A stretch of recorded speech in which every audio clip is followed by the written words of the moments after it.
Hello everyone, welcome back to the channel. Today we are diving into a major turning point in the global energy game that has caught Russia off guard and sent shockwaves through international markets. Denmark has taken a bold and unexpected step that could severely damage Russia's oil export strategy and drain billions from the Kremlin's economy. This move targets Russia's so-called shadow fleet, a secretive network of aging, unregulated oil tankers used to evade Western sanctions. For years, Russia has been using this hidden fleet to quietly move oil across the world, bypass price caps, and funnel cash into its war machine. But now, Denmark is blocking access to a crucial maritime route that these ships depend on, and this decision could trigger a financial disaster for Vladimir Putin. To understand why this is such a big deal, we need to look at the geography. Denmark controls access to the Danish Straits, a narrow passageway that connects the Baltic Sea to the North Sea and then to the rest of the world. Nearly all Russian oil exports from the Baltic region must pass through this choke point. Without access to these waters, Russia cannot easily ship its crude to global buyers. For years, Denmark allowed traffic to flow as long as ships followed basic safety rules. But now Denmark has changed the game. They have started strictly enforcing sanctions, demanding proof of proper insurance, vessel transparency, and compliance with international laws. The problem for Russia is that most of these shadow fleet tankers don't have legitimate insurance, don't follow safety standards, and operate under fake or suspicious ownership. Denmark is simply saying, if you don't meet the rules, you can't pass. This decision immediately threatens Russia's ability to export millions of barrels of oil per day. And since oil is Russia's largest source of income, this move could slash the revenue that funds its government and military. Experts estimate that Russia earns over $300 million every single day from oil exports. If even a portion of this is disrupted, the financial consequences will be severe. But Denmark isn't acting alone. This is part of a broader strategy coordinated with the European Union and Western allies who are tightening enforcement of sanctions. For a long time, sanctions were in place on paper, but loopholes allowed Russia to get around them. The shadow fleet became Russia's lifeline, transporting oil to countries willing to buy it at discounted prices. These ships avoid Western insurance, use shady flags of convenience, turn off tracking systems, and sail dangerously close to coastlines. Now Denmark is cutting off that lifeline. This action isn't just about economics, it's also about safety. The shadow fleet consists of old, poorly maintained ships that are at high risk of spills or even explosions. Many are over 20 or 30 years old, far past the normal lifespan of oil tankers. If one of these unstable ships were to leak oil in the Danish Straits, it would cause an environmental disaster for all of Northern Europe. Denmark has made it clear that letting these unsafe ships pass is not worth the risk. By using safety and insurance rules as leverage, Denmark has found a powerful way to enforce sanctions without directly confronting Russia militarily.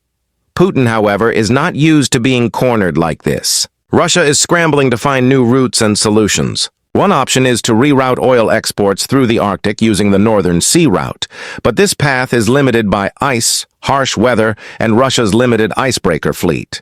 Another option is to send oil through pipelines to China or other Asian countries, but pipeline capacity is already maxed out. Russia could also try to build more ships, but constructing a new tanker fleet takes years and costs billions. Buying ships on the black market is also harder now, because Western countries are tracking suspicious sales more carefully. In short, Russia is running out of options. There is another layer to this crisis that makes it even more dangerous for Russia: insurance. Nearly all global maritime insurance is controlled by Western companies, especially those in London. Any tanker carrying oil through major sea lanes must show proof of insurance to enter territorial waters. Since Russia's shadow fleet avoids Western insurance to dodge sanctions, they often rely on fake certificates or shell companies. Denmark is now verifying every ship exposing these fake documents. Without valid insurance, these ships can be legally denied passage. This forces Russia to either comply with price caps and sanctions or risk losing access to key routes altogether. The financial consequences are already visible. Analysts report that some Russian oil shipments are delayed, stored offshore, or being rerouted at higher cost. If Russia is forced to sell at deeper discounts, its profits will collapse. The Russian budget is already under pressure due to war expenses, domestic spending, and declining foreign investment. Losing oil revenue would be a devastating blow. Some economists believe this Danish move could reduce Russia's annual oil income by tens of billions of dollars if fully enforced. Russia is furious and accuses the West of economic warfare. But the truth is that Denmark is simply enforcing international law in its own waters. Other nearby countries like Sweden, Finland, and Norway support Denmark's efforts. This united front makes it very difficult for Russia to intimidate or isolate Denmark. Meanwhile, the United States is quietly applauding from the sidelines, as this strategy aligns with its goals of limiting Russia's ability to finance its war. One fascinating aspect of this situation is how a small country like Denmark could have such a massive impact on a global superpower. This proves that geography and smart policy can be more powerful than military force. The Danish Straits are one of the world's most important maritime choke points, similar to the Suez Canal or the Strait of Hormuz. Whoever controls access wields enormous influence. Denmark may not have the biggest navy or economy, but it has leverage, and it is using it effectively.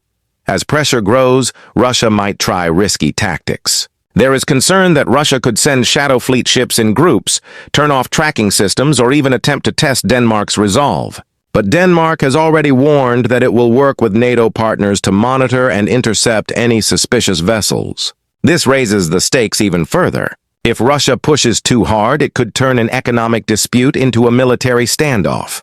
So far, Russia seems to be avoiding direct confrontation, which shows how much this move has caught them off balance. The big question now is, what happens next? If Denmark continues to block or delay shadow fleet tankers, we could see oil prices rise, global markets react, and Russia struggle to maintain export levels. Some countries that buy Russian oil, like India and China, might look for safer suppliers to avoid disruptions. This could isolate Russia even further. On the other hand, if the West stays united and other countries support Denmark's enforcement, this could mark a major turning point in the economic war against Russia. This situation also sends a powerful message to other nations that rely on shady maritime tactics to bypass sanctions. It shows that even complex networks like the Shadow Fleet can be crippled with the right strategy. Instead of chasing each individual tanker, Denmark went after the choke point. This precision move is already being studied by other countries as a model for future sanctions enforcement. In the end, Denmark's decision to block Russia's Shadow Fleet is more than just a regional policy change. It is a strategic blow to Putin's financial system. It cuts off secret revenue channels, exposes illegal shipping practices, and threatens the stability of Russia's economy. For Putin, this is a nightmare scenario. For the international community, it is a bold step toward accountability and safer global trade. The world will be closely watching how Russia responds and whether this move marks the beginning of a deeper financial crisis for the Kremlin. Thank you for watching. If you found this breakdown helpful, don't forget to like the video and subscribe for more updates on global events, geopolitics, and the unfolding economic battles shaping our world. Stay tuned, because this story is far from over, and the next phase could be even more dramatic.